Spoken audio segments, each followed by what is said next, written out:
People always go like, Dan, do you want to be a billionaire? What you desire for others, you will acquire.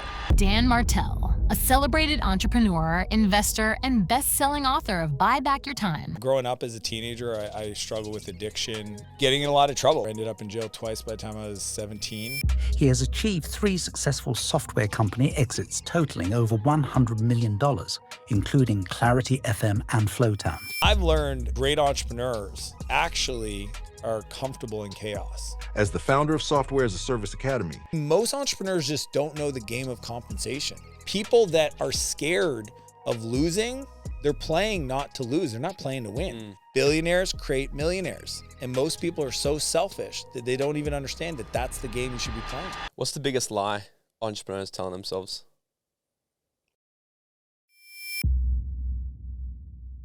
All right, Dan Martell, welcome. First question for you. Do you think burnout exists? That's a great question, Morgan. Do I think burnout exists? I think burnout exists for people, but it doesn't have to exist. Here's the thing about feelings, is that you are not your feelings. If I'm driving down a street and I see a tree and the tree runs past me, am I the tree? No. You're not your feelings, you're not your thoughts. Most people think they are, they're not, and I can prove it. I can tell you a story that makes you very happy. Were you happy before I told you the story or because of the story? Because of the story. I can tell you a sad story, get you to cry. Now all of a sudden you're crying. Are you happy or sad? The story made you happy or sad. Your burnout is a byproduct of what you tell yourself about the work. Because I've never been burnt out helping somebody. I've never sat down and tried to support somebody's dream and goal, even doing something hard. If I'm running an Ironman and I love to do it because the reason I'm doing it matters, I'm not suffering. If you're doing something because you have no purpose, that's where pain comes from. Burnout is literally doing something without the reason of why you're doing it. I 100% agree. The reason I ask is because I think the word, that and anxiety is like such a huge trend in like entrepreneurship world these days. And yeah, but anxiety is worrying about a future that didn't exist. Yeah, I think there's a lot of made up stuff. Because I think if you were to also ask like your grandparents, your parents say, were you anxious growing up? I don't think they would ever actually identify to that word in language. Yeah, it's cultural language. I mean, even the fact that like there's pills for all these symptoms, maybe there wouldn't be symptoms and people didn't talk about it. Labels have to be created. Yeah, you don't just wake up and think you're tall if nobody's ever told you you're tall.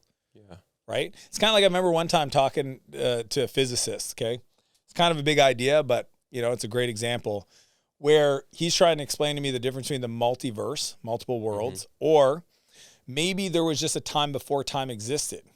And I'm like, oh, that's interesting. Tell me more. He goes, well, if somebody was walking and they was asking somebody which way is north, they would say, well, north's that way. And they kept walking towards north. And they asked the next person, which way is north? They keep pointing to north. Eventually, they're going to end up north. And they're going to ask the person, which way is north?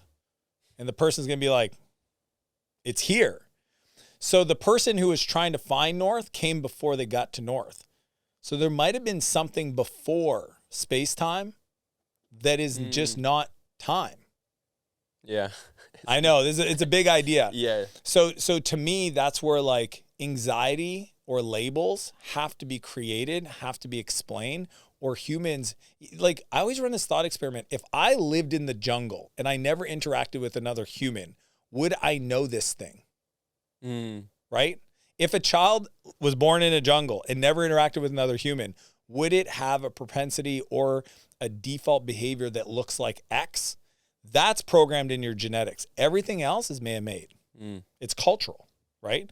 Dude, there was a time where things in the past were normal, and today they're not normal, right? Like the age that people married somebody or actually killing somebody, like go 400 or 500 years ago. Yeah. And if you're trying to protect yourself, you killed somebody, no big deal. You didn't have PTSD from taking somebody's life because that was just something that people did. Today, obviously, it would be like a crazy traumatic thing and you'd be seeing a therapist. Yeah.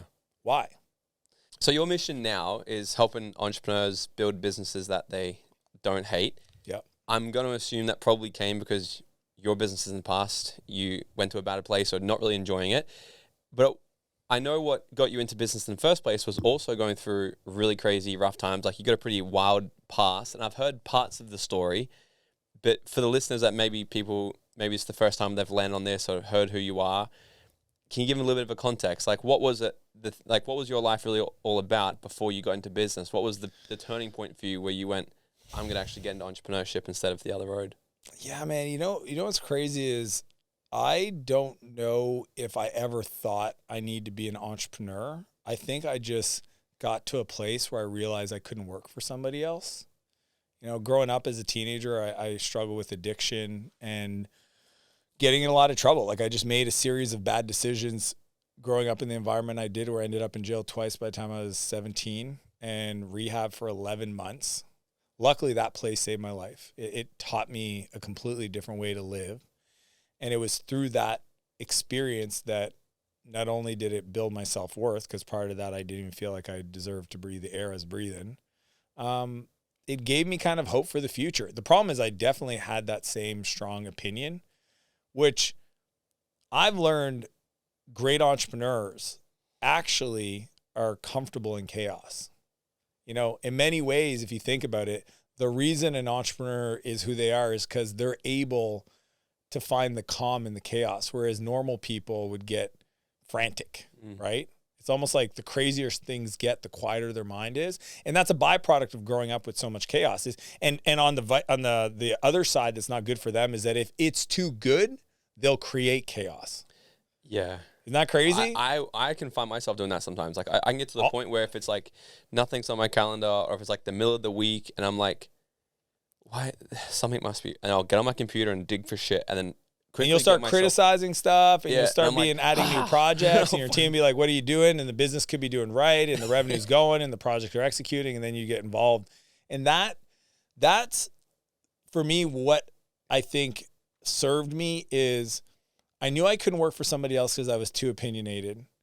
And then I have this belief that the world will show you where you're not free. And what it does is when you interact with the world, it pushes back. It tells you where you got to go do the work. And that's why when you hear these things like be the change you want to see in the world, it's not be the change you want to see in the world. It's be the change you need to shape your world.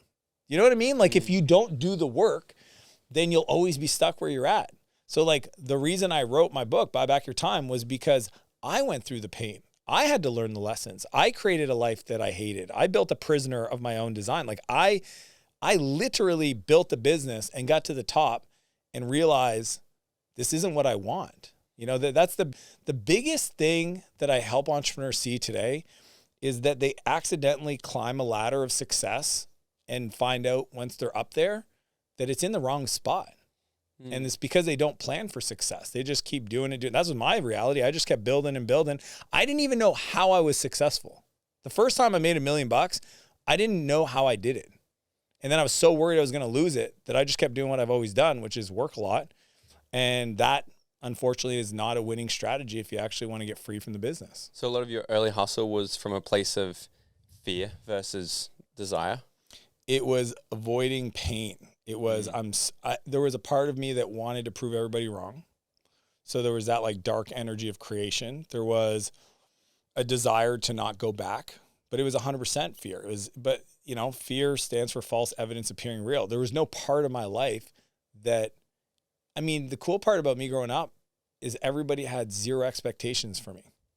Cause I grew up cause I did so much bad as a teenager that like my dad was just happy if I was sober. Like, the fact that I started being successful as an entrepreneur, that was like gravy, but I think there was always a fear that I was going to mess it up. Like, I think there was always like, he was waiting for the call or bracing himself. Even my first million, when I called him to tell it, it was almost like he didn't believe it or that it would like be gone as fast as I made it.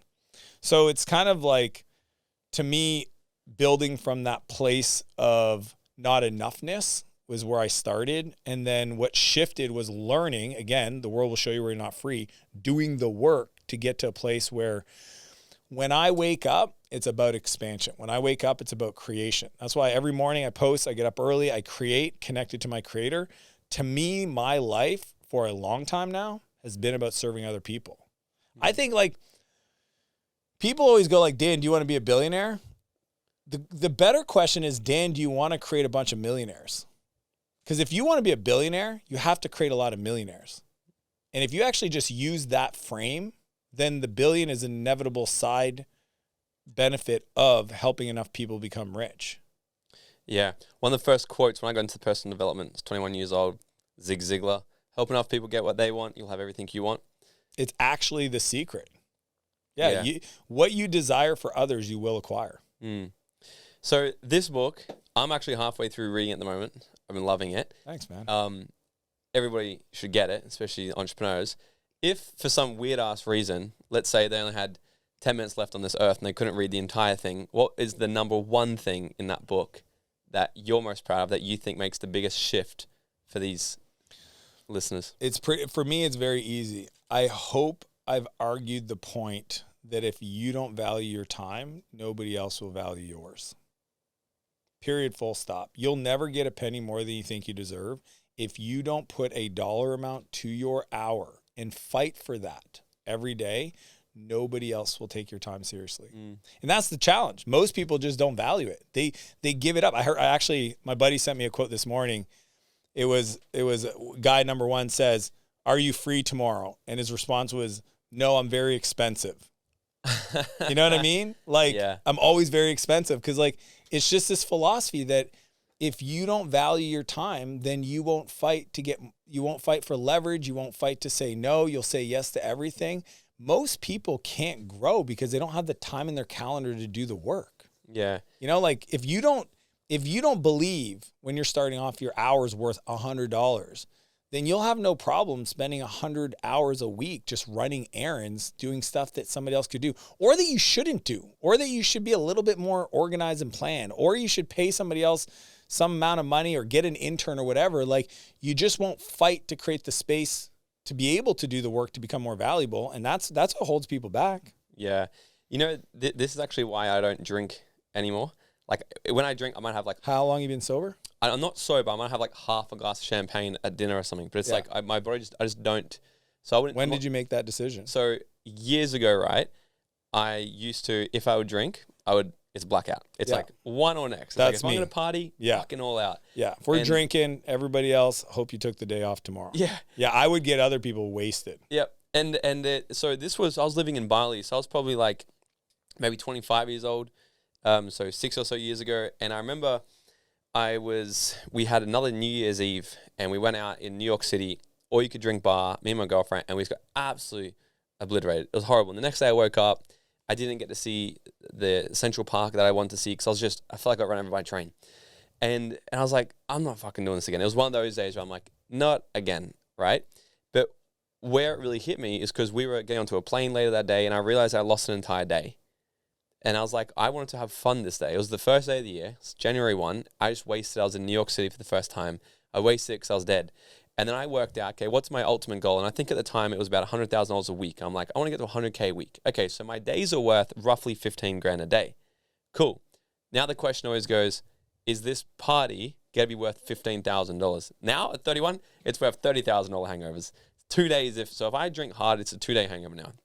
And since that decision, I haven't been blackout. I think I could be like maybe one time, but it literally goes, okay, is this what we're about to do worth $30,000? Totally. Is my best friend's wedding worth that? Okay, yeah, we can have a ride. Let's have a good night. But just going out for a drink or no, that's not worth. But not only that, you've just said this is what my hour's worth, and you'll fight for an ROI. Like, the reason why people have to pay for things is so that they want to get their money's worth.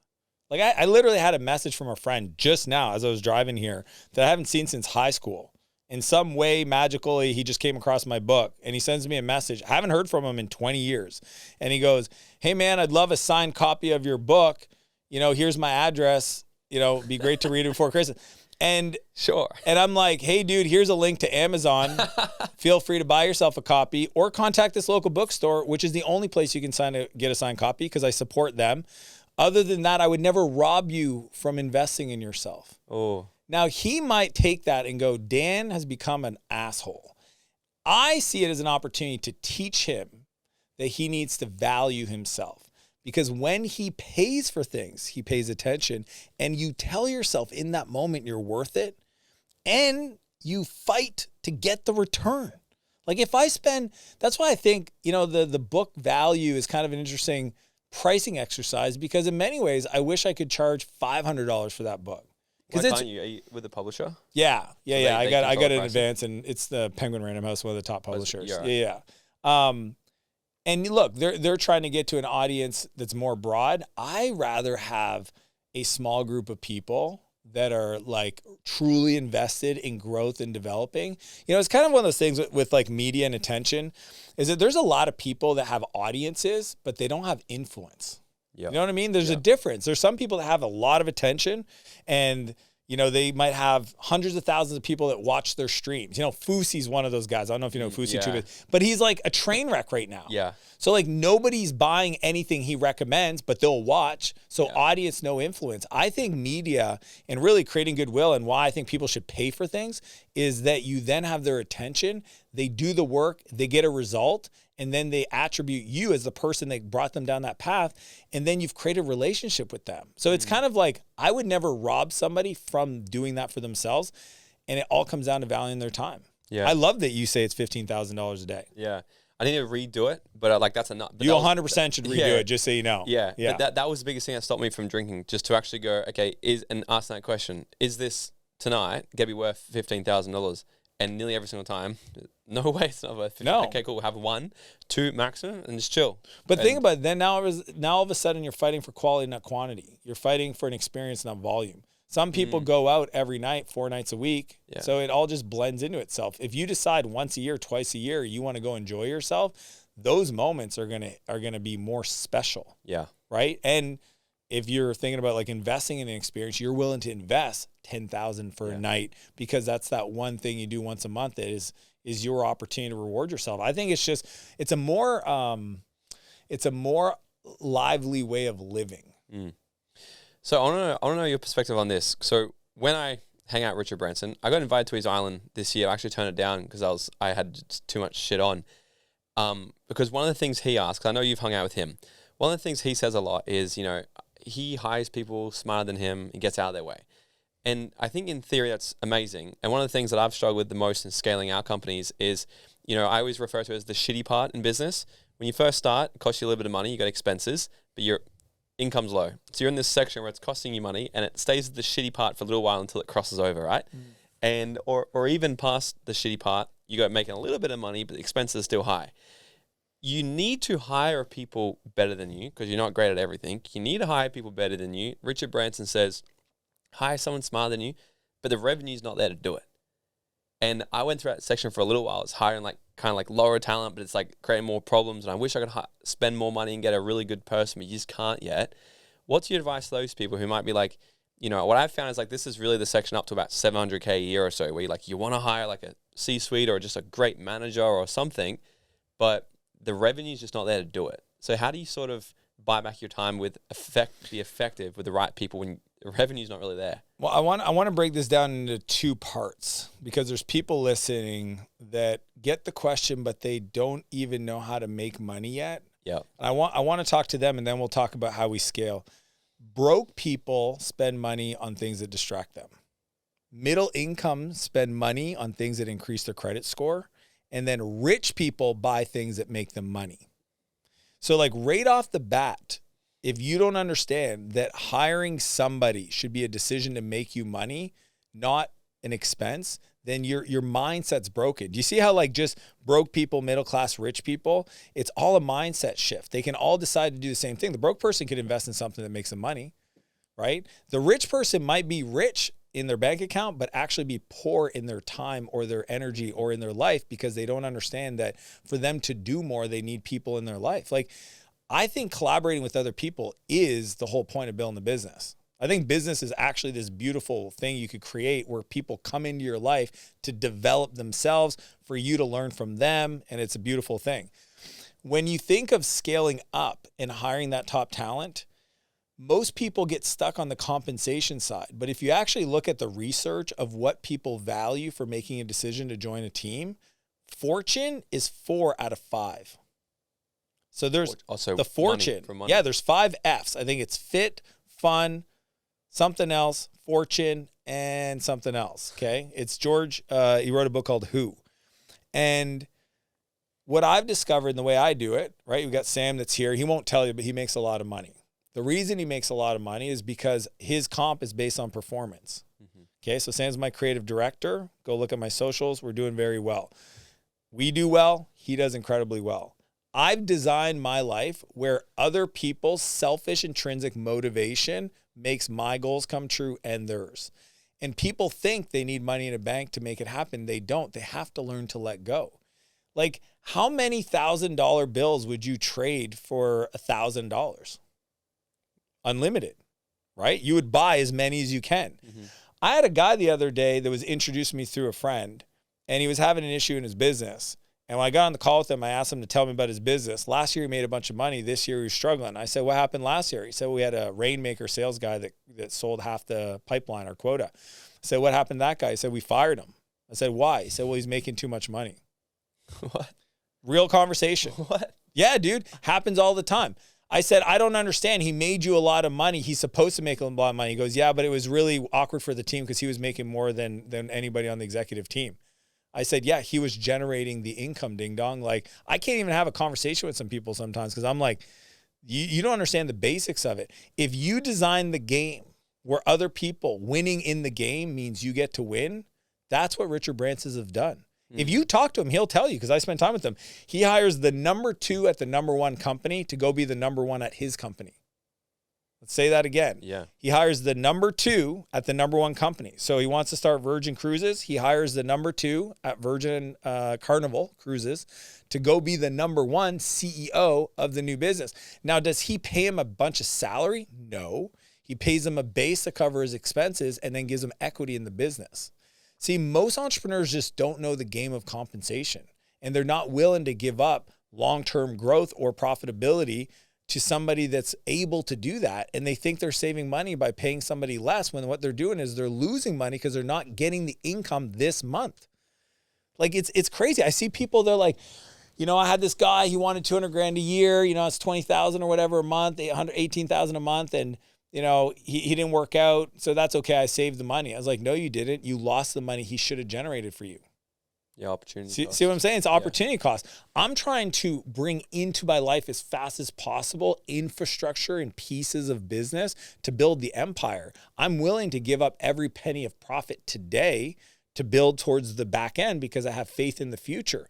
People that are scared of losing, they're playing not to lose. They're not playing to win. If you were playing to win, you would try to do as much as you could to front load the resources, the foundation, the business, and get to that level as fast as you could. Because real worth, think about it, your net worth comes from equity value in a business. So most people think they're going to get rich by the cash flow of their business, and you can. It's just slow. Where you get rich, I just spent time with Simon Beard this morning. The guy sold his company for $600 million. He worked 15 years to have a $300 million cash payday plus equity. And what he did is he made the stock in his business valuable.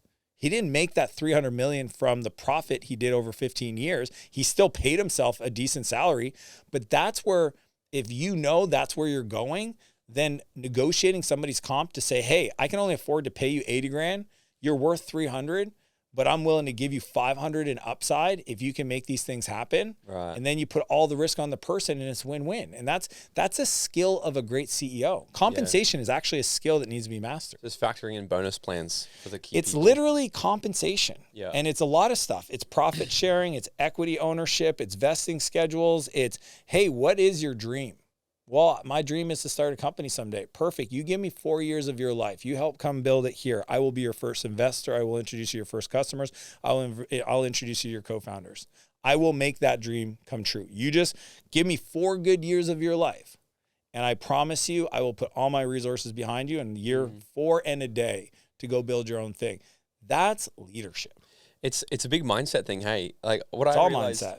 I spent a couple of days in Vegas a few months ago with Alex and Layla Mosey, and I went to the headquarters to hang out with them and learn some stuff with them. And first, I don't know if you've been there, but he's head of strategy. Yeah, he lets us work out in their gym downstairs. Oh, really? Oh, yeah. He so he's I forget his name actually. His head of strategy comes out. I'm like, I want to see Alex. This guy's coming out. And he's like, this guy's pretty fucking smart.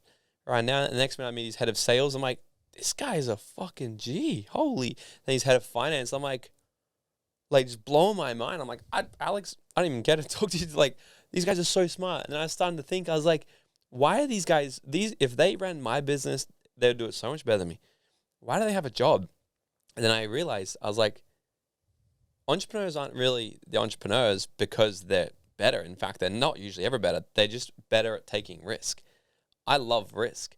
What genuinely excites me is rolling the dice, going, I really hope this works, and sitting on that line going, it could go great or it could not. And I think that's the thing that genuinely keeps exciting me. And what you're talking about there is, it's really is taking that risk on, being like, okay, can I take this person in and factor some sort of game plan, some sort of deal to make this work, in hope that we work this together, that there is cash to come in and pay you. See, you said hope. This is the difference between an entrepreneur and an employee. Is the entrepreneur always has hope. Yeah. That is his value add to the team, is his ability to see around the corner, hold that belief 100%, 100% of the time with clarity. That is the skill. And that is what somebody that doesn't have that admires of that person. What they admire is the ability to see something that has never been created yet. Intelligent people that can solve problems can solve a problem when it's presented to them. A CEO goes and creates something that's never been created before, that they see clearly in their mind, and they put a team together that'll solve the problem once it's presented to them. But they're living 18 months in the future. And that is the place where you want to live. And that is what those people admire. And that's okay, because they need you and you need them. And it's a beautiful thing. And if you're a good person and you know how to design the game, and that is the skill for founders if you want to scale, then everybody wins and nobody's upset about it. Like my GM who runs Martell Media, Todd, like he wakes up every day, whether I'm in Australia, I'm traveling the world, he wakes up every day and just kills it, because he's intrinsically motivated to do it for his own selfish needs. And I love him for that, because if he wins, I won. And I just don't understand why people don't see it that way. Entrepreneurs are working way too hard and just wasting their time trying to be the guy, when, you know what's cool? Winning. I don't care. Like when you hear that quote about like, you can accomplish anything if you don't care who gets the credit, that is what I'm talking about. Like, do you think Alex cares if he gets the credit, if one of his portfolio companies crushes it because his VP of strategy is a person that sat down and built a go-to-market with that company? Like, he gets it indirectly from owning the company. Yeah. He doesn't care if he actually did it or was involved in it or actually gets credit from the CEO of the portfolio company directly. He's excited that he's created more millionaires. Back to what I said about being a billionaire. Billionaires create millionaires. And most people are so selfish that they don't even understand that that's the game you should be playing. What's the biggest lie entrepreneurs telling themselves? I don't have time. I don't have time. Yeah. The answer is you're just not good enough yet. At what? Managing time? Whatever it is. Whatever is your block. At different levels, there's different devils, and you have to learn to overcome them. And most people don't even know what they are. Do you know what they are? Like, have you got some sort of framework where it's like, here to 1 mil, this is the major thing, overcome 10 mil? Totally. Yeah. I mean, but this is, I think it's pretty common knowledge, you know, to get most specialists who are like freelancers, independent, the max they'll make on average, plus or minus 20%, is $300,000 a year. And the reason why is that they don't know how to delegate. Like, I have a cousin, he can't delegate to save his life. Anytime he's asked anybody to help him out, the person sucks, never does it good enough, pisses him off, takes it over, it never works out. Now, it never works out because he gets involved because he doesn't trust and then messes it up. Like, the person literally can't do the job because he's sitting in there, you know, like fumbling. So 300,000, that's his upper limit for income. Yeah. Now, 300,000 to like 2 million. Took a profit or revenue? Top line revenue. Okay. Profit's a business model and a gross margin decision, not necessarily top line revenue. Because top line revenue is a psychology thing, whereas gross margin and profit is kind of an operational thing and a business model. 2 million, usually the person learned to delegate, but they'll hit that upper ceiling and they'll bounce against it because they can't learn to work through somebody. So they've delegated, they don't know how to work through somebody. Because at 2 million plus, you now have a manager who manages the team, if you do it right, that then talks to the customer. And most entrepreneurs and operators can't let go, and they skip and they get involved in the frontline worker. So instead of working through their team, they get involved at the front line, and then they create a mess. Okay, because the person doesn't know who's my boss. This guy said, do this. You showed up yesterday, told me this. You're the CEO, I'll do that. Then the person that you asked to do the job, They don't hit their numbers. You're pissed off at them. They say, well, you went and talked to the person. You know what I'm saying? Like, that's the skill you got to learn, is to work through people. To go from 2 to 10, once you learn how to work through people, to get to 10 plus, that is all about learning to hire drivers. That's what we were just talking about. When you learn, and it's not just comp, trust me, the people that would work for you just because you pay them the most, you would fire them just as quick as you hired them. Yeah. Like they're literally people that suck, and all they do is this corporate game of, Russian dolls. You know that, like, they just change jobs because this person's willing to pay them more, and then the next person's willing to pay them more. So then they change jobs, and they'll end up making $600,000-700,000 a year, but they technically suck because they don't do the work. They've gotten good at salary arbitrage. Patrick Bet-David, he calls it what's he call it? Resume people, or I forget a word. But he's like resume builders. Yeah. So the resume builders are like, well, this guy's willing to pay me this. Like, what do you think about this? And he's like, totally. Well, I think you should go. Yep. Yeah. No, I coach with Patrick, and he's a smart cat for that. Yeah. I mean, he's one of the few people I think creating content that actually knows how to build businesses. He's a beast, eh? He's one of my, like, last year I worked with Ed Milet. This year I decided to work with Patrick. I mean, I'm always, and more on the media side. But when it comes to like even like compensation, he knows that. Yeah. With his eyes closed. But yeah, I just think like then the hiring drivers, think about this. A driver could build their own business. Mm-hmm. So then you got to ask yourself, what can I create? What scenario can I create? What environment could I create? What opportunity can I create that's going to get somebody who could do their own thing to not do that and come work for you? What have you found that to be? Well, recently we had a guy named Ethan join our team. He does $500,000 a year in his business. He decided to pause his company for 4 years to come work with us. Wow. And when I was interviewing, because I do final interviews with everybody, I asked him, I said, hey, Ethan, because I knew who he was. He was kind of a known person in the community. I said, when I saw your name in this position, I was curious because, like, you have your own business. I said, why? Why are you going to put that on pause? That's what I ask everybody. Come give me 4 good years, and then whatever dream you have, I'll support it. He goes, I know for me to get to where I want to go, I need to learn the thing that you're world class at. And I'm willing to put 4 years on pause or go sideways in my business to come learn that from the best of in the world, his words, not mine, so that I can take that and accelerate a lot faster than me trying to fumble for the next 5, 6, 7 years. I said, dude, that's why you're going to be wildly successful. That's a smart guy. Yeah. Delayed gratification. 21 years old. Yeah. Yeah, wow. Really smart. Yeah, very impressive. So here's what's interesting. We bring him on the team. What kind of attitude do you think that kind of person brings to a team?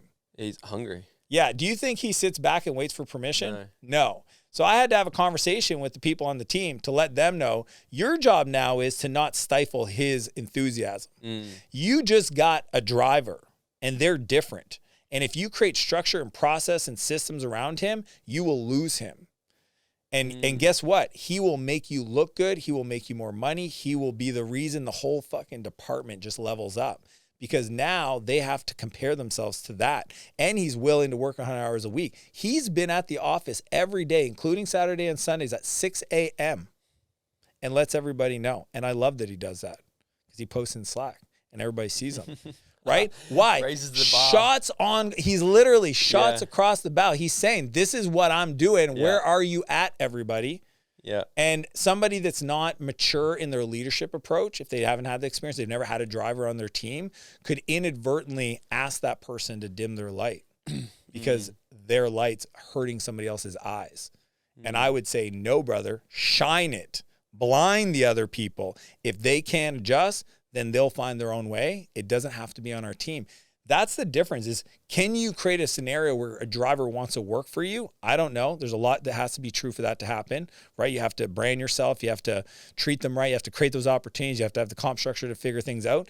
But then it's, can you enable them on your team and get out of their way? Like if a guy, like the sales guy, the guy my buddy introduced me to, and he said he fired a sales guy. That was dumb. Like he should have figured out a way to make him stay. And if he couldn't because he was creating too much conflict amongst the sales team, then partner with him on another venture, another division, and say, hey, let's go 50-50 on this. Because the upside to you is 50% of something massive or nothing, and it takes none of your time because you have a driver on your hands. Those people are rare, man. When I find them, I might find them at a restaurant. I might sit down at a restaurant and my waiter has that. What are you looking for? How do you know they have that? Oh, the way they talk. They have this quiet confidence, right? And you might test them. You might say something like, you might ask them a question like, who's the best in this restaurant? And they go, well, I mean, Anne's really great and Joe's really great, but the truth is that nobody's working as hard as I am. And they don't say it from, you know what I mean? Like, they don't say it as a way that's flippant. They say it with a quiet confidence. Yeah, it's just like, it's just a level of knowingness that is just, and it's true. And they can back it up with, they didn't write anything down. They remember everything in their brain. Everything came in. They checked perfectly on time. They asked about your kids. They recommended where you could go for ice cream late. Like, you could just tell that there's a level of finesse to their work that you can just tell they love to do it. That, to me, that's what I look for. And I look for it in all ways. And it's not hard to stand out, but just most people aren't willing to do it. I said this yesterday, actually. I forget who I was interviewing yesterday. I'm like, the really cool thing with this world, the really shit thing and the really cool thing is with most people is anyone can be absolutely extraordinary because all you need to do is be a little bit less than shit and you stand out tremendously. Because the average person is just coasting. So like if you just go above and beyond, like not even 10% more, you're like 5% more than the average person. It's like, wow. This is a crazy thing. What's up, Dream Nation? Have you ever wondered how far ahead your life would have already been if you had got access to this type of content at a younger age? Look, this is why I need your help. I'm trying to build the #1 personal development platform out there to teach you guys the tips, tricks, and attitude of what it takes to live your dream life and to bring the type of education that we all wish we had in school. This show only grows by word of mouth and new subscribers, so it would mean the world to me if you could smash that subscribe button right now, leave us a 5-star written review or drop a comment below and share this episode with a friend. I would be forever grateful. All right, now let's get back into this episode. You stand out so easily. It's funny, like the other day I was sitting with a group of entrepreneurs and they asked me, they go, how do you find that talent, right? We talk about drivers or top talent. I said, I just ask around. They go, what do you mean? I said, for example, I want to start a restaurant. Let's say I want to start a restaurant. The waiter came back and I asked the waiter, I said, what are the top 3 best run or managed restaurants in Manly? I was in Manly at the time. And he goes, I don't know the top 3, but this place is incredible. I said, perfect, thank you. He left. I picked up the phone. I called the place. I asked for the manager. The manager's name. They gave me the manager's name. I hung up. I called back. I asked to speak to the manager by name. They patched me over. I asked the guy, I said, hey, I'm thinking of opening up a restaurant and your name keeps coming up.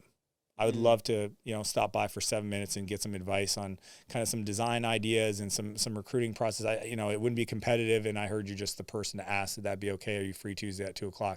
You're doing this just for fun? Just for fun. Why on I holidays? have no restaurant. That's when entrepreneur on holidays. We're dangerous. Yeah, we're entrepreneurs on holidays. It's like holidays are just extended weekends for entrepreneurs. Yeah. We're like, yay, free time. Yeah. But I did that to show the people at the table that there's a level of beliefs that cause me to do that they don't have. Because that's what they were asking me. What do you believe about recruiting that's different than what we believe? Well, I believe the talent's all around me. I believe that I can reach out and ask the person for advice. And I learned a long time ago, if I ask for advice, I get a team member. If I ask for a team member, I get advice. If you ask for advice, you get a team member. If you ask for a team member. So I call that restaurant. I ask for the manager and I say, hey, I'd like to hire you. You know what I get? Advice. I'm not looking for another job. I'm happily employed, but I recommend you call this other person. I asked for advice. He says, no problem. Now, all of a sudden, he's co-creating the restaurant with me. He's giving me his advice. And then I might say something like, wow, you are that good. Have you ever thought of doing your own restaurant? I have. What's different about this restaurant that would need to change for it to be your restaurant? See what I'm doing? Like information. I'm letting them create the scenario where they sell themselves on the opportunity. Yeah. But that's the skill of a CEO, is to recruit talent. Yeah. Everywhere. Like, I always think about it, and I know Layla's work very well, and Alex are friends of ours. The thing that they talk about is talent acquisition, talent development, and talent retention. Like, that's what it's all about. If you don't have a process for doing that, then you're always at the mercy of your underperforming team. What do you do if you got a driver in your team, you recognize it, and what would you say would be the best things to sort of create, apart from talking a big vision, like what's in it for them, et cetera, et cetera.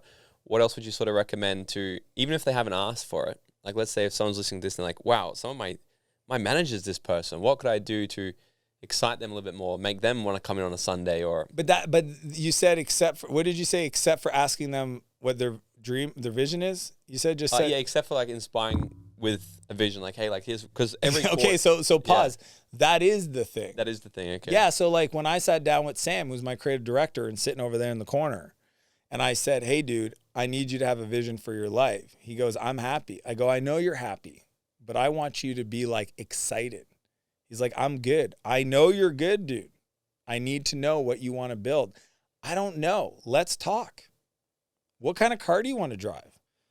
Well, you know, I mean, someday, maybe in 10 years, I'd like to drive like a GT4 or like a Porsche. I'm like, cool. Where do you want to live? Well, I'd like to own my own house. Okay, cool. How much money you want to be making? I don't know, like a couple $100,000. Cool. Like, you know, he told me all these things. You want to be married? Yes. You want to have kids? That one was funny. He goes, as many as she'll allow. Like literally his vision is to have as many kids. So this is all great stuff. Why?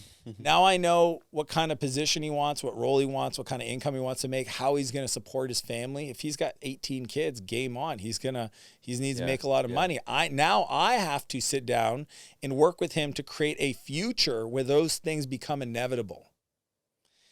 And also allow him to touch and shop his goals. So I used to say to him all the time, hey dude, I need you to make more money. I want to give you a raise. And he would say, I'm here to learn, not earn. Why would he say that? Because he had already seen the vision with me. He doesn't care about the money. He would literally say, give it to the team. I'd give him a raise because he crushed it. And he would give it to his team. And he would save his money so he didn't need the money, to the point when I thought, dude, you should buy that Porsche. He's like, nah, man, I'm going to buy a house. He bought himself a house at 22. 22 years old, buys $1 million home. And that's why I thought, you know what? That kind of guy who shows up that way is a great example of what I'm looking for. So I went out of my way. And I will tell you, I've bought a lot of a great car collection. Buying him that Porsche GT4 was 10 times cooler than buying myself any of my supercars. What's a GT4 worth? I think I paid like $200 for it. Canadian? No, US? I think it was US. Fuck, that's like $1 bajillion Australian. Yeah. So the video is on my Instagram. It's like tagged there.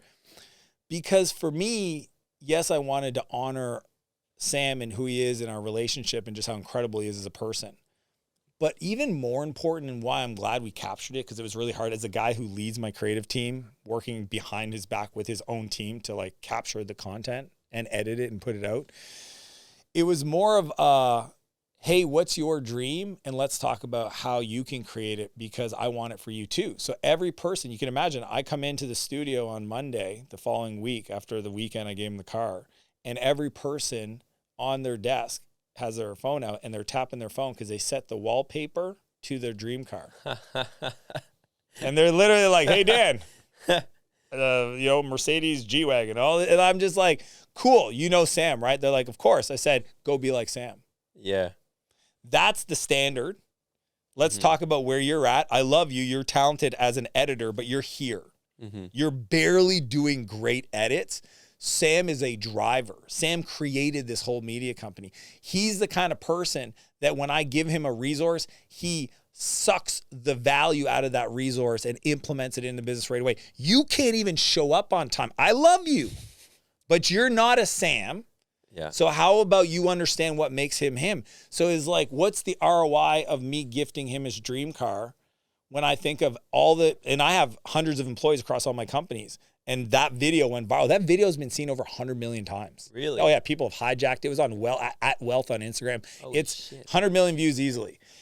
And for me, I just showed everybody what the standard was. And I also showed the standard for a lot of entrepreneurs that don't take care of their top employees. Yeah. Because that's the other thing. As I've been doing more kind of media stuff, there's a lot of talent out there that have world-class editors that don't acknowledge them, don't mention their name, don't pay them properly. They're literally the person that makes the magic work, and nobody knows they exist. I acknowledge Sam on my Instagram, my stories all the time. I tell him, put your face in the fucking video, dude, because I want the world to know who you are. Because to me, that story is what's going to help elevate everybody in the entrepreneurial space. Because then all of a sudden, now, like, do you think I have a hard time recruiting talent for my media company? Zero. 1,200 people apply for an open job. Like the whole days of like, hey, I want to edit a video for you for free. You are so silly. That person that messages me that is like, you're on the bottom of a list of 10,000 people if that's your approach. Yeah. Okay. Because there's 1,200 that already edited the video, sent it to us, and we're debating out of all those, what's the one person we're going to hire. Right. So I don't know. I'm a big fan of realizing that everything I want is the other side of helping people get what they want. Yeah. And I just create games around the business structure and the comp structure so that it makes it win-win. You said you do the final interview process. What is your interview process and how can we nail that? Because that is, like you said, the 3 things of crushing as a CEO. One of them is actually hiring the right people. Totally. And that is a freaking art in itself. Even me, I've studied humans for 10 years and I would say probably know more about the average person than I'd like to admit. And even I fuck it up when I interview people still. So chapter 10 of my book, it's called Test First Hiring Method. So you're halfway through, you're almost there. Yeah. I have the full breakdown, but I'll give everybody the 3 things that I do that's different. Number 1 is we put a filter on the front end. The reason I do this, it's like in mountain biking, if you go to like a big ski resort and they have trails, they have like, green, blue, and black diamond. They have what's called a filter feature at the beginning. So a filter feature is a feature or jump or drop or something that is the hardest example of what you'll experience on that run. And they put it first because if you're not willing to hit that gap jump, don't go down this run. This double black diamond will kill you if you can't do the first gap jump or 3-foot drop or skinny log feature, whatever it is. But they actually by design call it a filter feature because you'd rather figure it out at the top of the run so you can go do a different run than down. First thing we ask everybody to do when they apply is to complete a video, 60 seconds, answering 3 questions and submitting it. Now, we don't make it easy for them to upload because I want to know that you know how to record a video and send me a link. If you can't do that, 0 chance you're technically advanced enough to be on my team. That's for any role? Every role. I don't care if it's executives, anywhere, all inbound. We do director level and above. We go outbound where we pull people from existing companies. Below director, people apply for those roles. We spend money to promote them, so we have a lot of funnel. But those ones for sure have to fill out the video. The ones we go outbound will eventually submit a video because it's part of our recruiting process. As other people are kind of getting involved, they watch the video, get to know the person. But that's step 1. Submit a video. Let me know who you are. Answer these questions. If you can't figure that out, we don't need to even have you clog up the system. Step 2 is a profile assessment. So we do a cognitive assessment and also like just a fit, a psychological, like just who are you? Character. Like there are certain people that don't realize that they have character flaws, and they're not even flaws. They're just the way they are in the world doesn't work for the way we are in the world. Yeah. Does that make sense? Yeah. So like it helps with the culture. And none of these things are showstoppers except for the video. If you can't do that, then, but like even if you submit a 3-minute video, you just told me you can't follow instructions. Yeah. Okay, so you asked specifically 60 seconds. Answer these 3 questions. Oh, trust me. Yeah, and it's archive if it's over 60 seconds and you don't answer the questions and you can't figure out how to upload the video and you're messaging, you're saying, I can't figure out how to send you my video. Absolutely, it's like yeah. having an amazing they can't get on the day. Zoom link for the interview? Yeah. Pass. So just don't all good. We don't, so we have a filter at the front end with the video. Then we do the profile assessment. We use a technology called Profile XT or PI or Predictive Index. We used to use Profile XT, but Predictive Index is a good one. Colby A is a good one for assistants. We have different ones for different types of roles, but that'll give us kind of an X-ray or an MRI of who the person is. Yeah. And then we go to a test project. So my belief is I can't work with you till I work with you. So I would never work with somebody until we collaborated on a project. The key is whoever makes it past the first 2 steps, then we're all doing the same test project.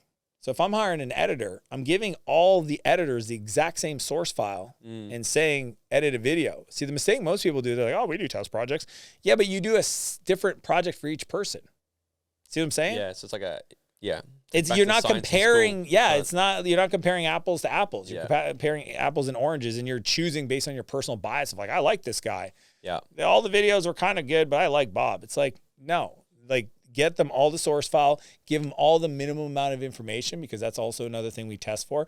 Do they ask good questions? What do they do with a lack of detailed direction? And then if they do all that, then at the very end, when I'm finally interviewing people, these are really, really qualified. They've gotten past everybody else. Yeah. And for me, I'm just trying to figure out, many ways I try to scare them away from taking the position, and I want to figure out what they want to create.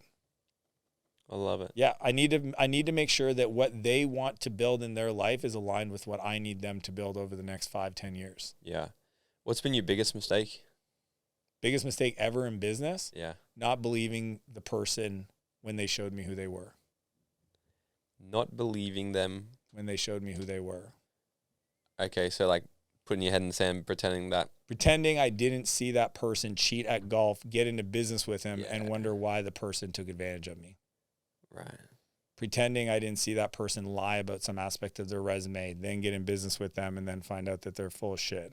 You know, just, dude, it's all the gut stuff. I've never said the sentence, I wish I would have never listened to my gut. Yeah. I've never said that. Yeah. So the biggest mistake has always been on the back end of just making excuses for people. And I'm talking even mentors. Dude, there was somebody I hired to mentor me that very quickly I found out was a piece of shit. And instead of removing myself from the situation, I allowed them to use my name to promote their shit. And by the time I finally broke off from that, I was integrated into their world. And all of a sudden, when that person got taken down and canceled and there was a shitstorm, everybody looked at me and said, but I thought Dan vouched for you. Yeah. That hurt. But I knew better. And I didn't say anything, and I didn't disconnect, and I didn't ask them to delete the videos, and I did, you know what I'm saying? Yeah. Like, I think that happens a lot in the online space. Dude, how many people, I know there's folks listening that follow people online that know that person's full of shit and still buy their product. Yeah, there's, I obviously not going to mention names, but there was someone very early mentor of mine, for like over 10 years ago. I watched all their stuff online. I fucking love this guy. And recently, when I've been able to connect and fully get into their world, never reigned truer sentence in my life. You should never meet your mentor. I was like, really? And then it's just like, people like, how was it? Let's just not even go there. It's all good. But it was good, for sure, you know. But it's a different thing. The whole online world is a whole... Well, it's unfortunately, I mean, I think the whole world, this is like, it's not an online world, it's just a business thing. Yeah. Right? You like meet somebody and they're very successful and they got all this stuff and they've got all the artifacts are there. And then they say something like, you know, I'm just dealing with a few legal issues, blah, blah, blah. Okay. And then all of a sudden you spend more time with them and then they like, oh, I like this person. And then you like spend more time and then, you know, they want to do business with you. So you decide to invest in their thing. And then 3-4 years later, all of a sudden you're in a lawsuit with them. But you knew day one they were a litigious person. They told you, I'm dealing with a couple legal things. Yeah. I've never been in a legal battle. And I've been doing business for 27 years. There's a reason why. If somebody else is that kind of person, I stay away from them. I don't care how much money you say you can make me. If I don't trust you, no amount of paperwork is going to fix that. And 2, I don't hang out with energy that is deceiving or conniving or take advantage of people. And because of that, I don't spend time with people that would do anything that would require me to call a lawyer. Right? It's not that stuff doesn't exist. I don't put myself in a position where I have to do that. I'm not scared to do it. I have a great legal team. I'll ask them to do some cease and assist, some issues, you know, ask somebody to take something down they shouldn't be doing. But like to get into business with somebody, or like I'm not emotionally responding to negativity. So that's another thing, right? Like how many, I mean, I have a friend, that person's mom hasn't talked to her sisters in 20 years. And I go, that's interesting. It's her sister. Like your mom hasn't talked to her sister in 20 years. That's so crazy. Why is that? They got in a fight over some dispute a long time ago over some property their parents own and they didn't see eye to eye and they just haven't talked. I'm not that kind of person. If there's an issue, I call you up. We have a conversation. I assume I'm wrong about my assumptions. You help me see the light. I know there's 3 sides of every story. And at the end of the day, I'd rather do what's right today and move on than try to get what's right in the future and then not move on. See what I'm saying? It's the difference of a leader. Exactly. And it's just speed of what you want to do. Money loves speed. And most people stop money from coming in their life because they're slow, because they get emotional about decisions. I heard you're not going to leave any money for your kids. Nope. They're here. They're on this big water park thing not far from here. Yeah. If you ask them, they would tell you, like, they say all the time, the kids call them rich all the time. I drop them off in a friggin', Ferrari Pista, and their kids are like, "Oh, you're a rich kid." And they'll say, "I'm not rich. My dad's rich." They're not rich. And I don't, like, they have their own bank accounts. They make their own money. They don't get an allowance. They have to, like, I'm not trying to stop them from experiencing beautiful things in life. Like, they travel on my jet. Like, I don't make them walk or take a bus, or, you know what I mean? Yeah. But at the same time, like, I may decide when they're older, if they choose to want to learn how to manage the capital, and they could potentially be stewards of that, but they're not getting it. I'm not going to, like, leave them a trust fund. Like, my philosophy is this: just like there's certain countries, if you're lucky enough to be born into, there's benefits being in that country. In Canada, as a Canadian, you get free healthcare. It's kind of cool, right? I'm not saying it's the best healthcare. I still pay for private healthcare because stuff I want to do, I can only get done in the States. I got to pay for it. But just like being born into my family should come with some benefits. And there's a bunch of different books that have talked about this. One of my favorites called Entrusted, Entrusted. And it's about, coming into wealth and how to, like, have that transfer into your multi-generational. Right. But the structure is essentially saying, like, things like money for your first home, money for education, or startup money for a business, not an obsessive amount, but just a little seed capital. Those are things that I can provide to my kids and my kids' kids and multiple generations that is not going to cause them to be, super incapable and running around the world rudderless and, like, trying to find themselves and not have to experience the way the world is for most people. Yet they have a benefit for sharing our last name. I think that's the middle ground, but no, they're not going to be left millions of dollars when I move here on earth, nor is that actually the right strategy. If you read the book Die With Zero by Bill Perkins, he lays out a really great math formula for why you should try to optimize for experiences while you're alive. And if you want to donate money to charity, you should do it while you're alive. And if you want to give money to your kids, it's actually best to give it to them between the ages of 27 and 32. Statistically speaking, it has the biggest impact on their life. Not when they're 50 and you're 70 or 80 and you die. Like, at 50, that, for most people, an extra $200,000 a year is not going to change their life. That extra $50,000 or $100,000 at 27 could dramatically impact their life. So what are you doing as a parent then? So to make sure, like, what's your strategy with your kids to raise them? So obviously they're raised, you've got a jet, you've got a gangster wealthy life. Mm-hmm. How do you, because Simon Beard actually said a similar thing. They had this penthouse, they lived in this penthouse here, and their kids grew up in this freaking massive house, and one day they're in a hotel together, and their kid looks at him and goes, "Daddy, why is somebody in our house?" Because they're on the same, right? And it's like that next level when you're pursuing wealth, then kids come into it. What's your strategy to make sure that they're not growing up being, I don't know the right word, or just being entitled or anything like that? What's your strategy to make sure they're still grounded and humbled, but learning key characteristics of what's really needed in the world? Well, this is how most rich people fuck it up, okay? Most rich people mess it up because they say something to the fact that I want to create a life for my kids that I didn't have. Yeah. The thing they forget is the life they had was what created who they are. And who they are, I'm assuming they admire because it's afforded them to create the lifestyle their now kids get to enjoy. So it's kind of dumb that they went through this period of struggle that they want to remove their kids from and take away their opportunity to shape their character.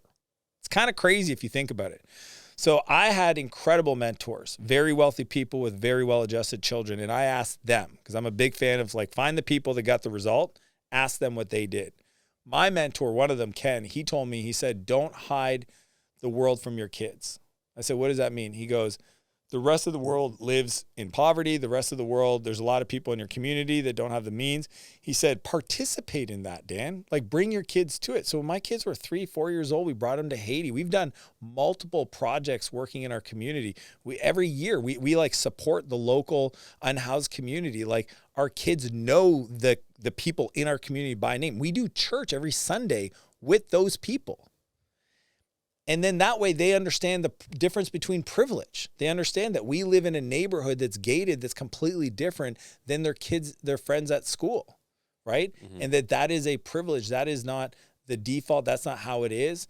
So that was one thing. The second thing, amongst many, but like the other one is I don't care what school teaches my kids. My kids are all homeschooled, even if they go to a school. It's just most parents don't realize it. Think about that. Every kid is homeschooled. It's just some parents are awake to it and other ones are not. So what does that mean? I've already decided the curriculum my kids are going to learn from their parents, okay? Critical thinking, emotional intelligence, all that kind of stuff.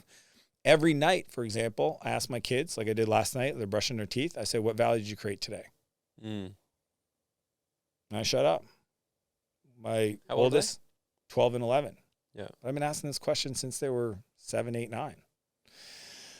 And I use time with them to like teach them skills, right? Like I teach them the philosophies of their thoughts about their beliefs. They've been journaling since they were old enough to write, right? I want to teach them, you're not your thoughts. Let's look at the things you wrote 3 years ago and realize you don't think that way anymore. Okay, so at the time where you're your thoughts, no, you just had these thoughts at that time, but that's not who you are. Who you are is a beautiful soul that in the most beautiful way, you're expansive and you're great. And the rest of the world might say, kids might say to you at school, you have big ears.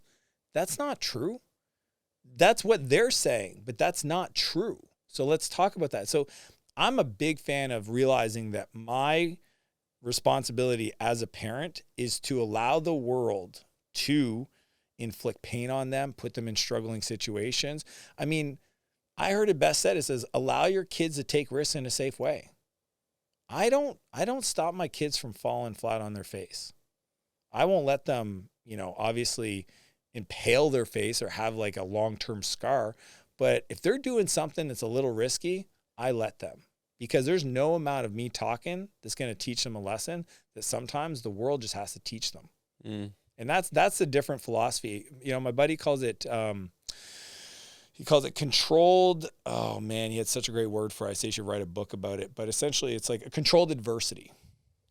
Okay. Isn't that a great idea? Yeah. I said, write a children's book called Controlled Adversity, which is essentially designing the process for your kids to learn. Right. And that starts by not doing everything for them. Let them make their own lunches and breakfasts and tie their own shoes and all that fun stuff. That's table stakes. But trust me, when I go pick up my kids at school, I watch the parents zip their little jackets up and tie their little shoes. And it's funny because I was talking to my partner, I think literally this morning about that.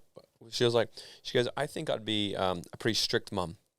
I say, I don't think that's the good strategy. I'm like, I think if you're strict on them, they're going to want to rebel eventually. I think it's better to sort of teach them about discipline and have them become self-aware then they can be strict themselves. What she should say instead of strict is consistent. Consistent? Yeah, most moms are not consistent. Moms, you fucking know this. I don't care what you say. And most dads aren't either. Dads are a little bit better. They're not consistent. Moms make empty threats. Yeah, right. Oh, dude, all the time. They do it because it's the only way to get the kid to listen. But then they don't follow through because then they're on the receiving end of the pain. And they don't realize that when the kid's on the floor flailing out in the middle of the mall because they didn't get that chocolate bar, allowing them to sit there in that frustration is a moment that will pay dividends into the future. Caving into that outbreak and getting them that candy or that toy will cause you massive amounts of pain for many years to come. That's the difference. Or being consistent of like, okay, your bedtime's 8:30. Oh, tonight you've been good. I'll let you go 8:45. Oh, you know what? You weren't good. We're going to go 8:15. No, just be consistent. Children just want to know how the family is. Like, I learned this growing up because I had zero consistency in my life. I didn't know what mom I was coming home to every night I was coming home. I didn't know if my dad was coming home that night. Like, there was so much chaos that became normal that I thrived in an environment where people said, this is the rules of engagement. This is the structure. And I think that's why, I fell in love with software programming and I wrote this book, Buy Back Your Time, which is really about understanding how playbooks and repeating systems work, because that creates, great people. They know how to win. There's no inconsistency. Yeah. On the playbooks, we've actually been creating playbooks. It's been a fucking game changer. Like, do you have an assistant? Yeah. Okay. Does your assistant have a playbook? I have yours. We stole Well- yours. So how can they get yours? 'Cause- Well, and this is, I was going to offer it to your audience more Yeah. because, you know, when I just feel like people that are a fan of the work, like I want to help them win at the highest level. So if anybody follows me on Instagram, Dan Martell, 2 L's of Martell on Instagram. So follow me. That's the little thing I ask. And then message me EA Morgan. I will send them the direct link to the Google Doc with my internal SOP. If you've seen it, I keep updating it. Yeah. Yeah, so it's got the North Star principles. It's got all the meeting structures. It's got how to say no, the templates, the preference files, like what my assistant asked me once. I never want to answer it again. So if I'm signing up for an event and they ask me my t-shirt size or my shoe size, like it's there. Just little things like that, or like my travel preferences. Everything that somebody could do to support you is in there, and it is the least amount of money, the most time you'll get back investment you can make. Yeah. It's been a game changer. So we're putting them together for every role now. So when I think about any role, I'm like, okay, what's everything they're doing? Down to, we've even put our company values, mission, every single thing on it. And now training will come back to it every single time as well. And let's pick different topics weekly.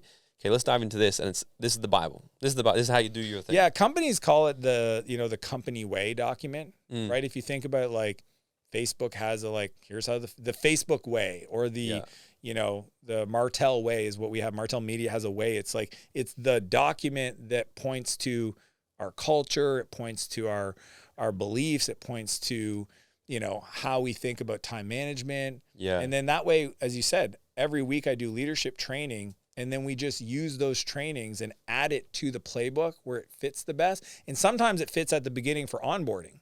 Right. So you might have videos that everybody watches when they onboard, and that's for every new employee. And then you have videos that a new department onboarding will watch. So let's say the marketing team.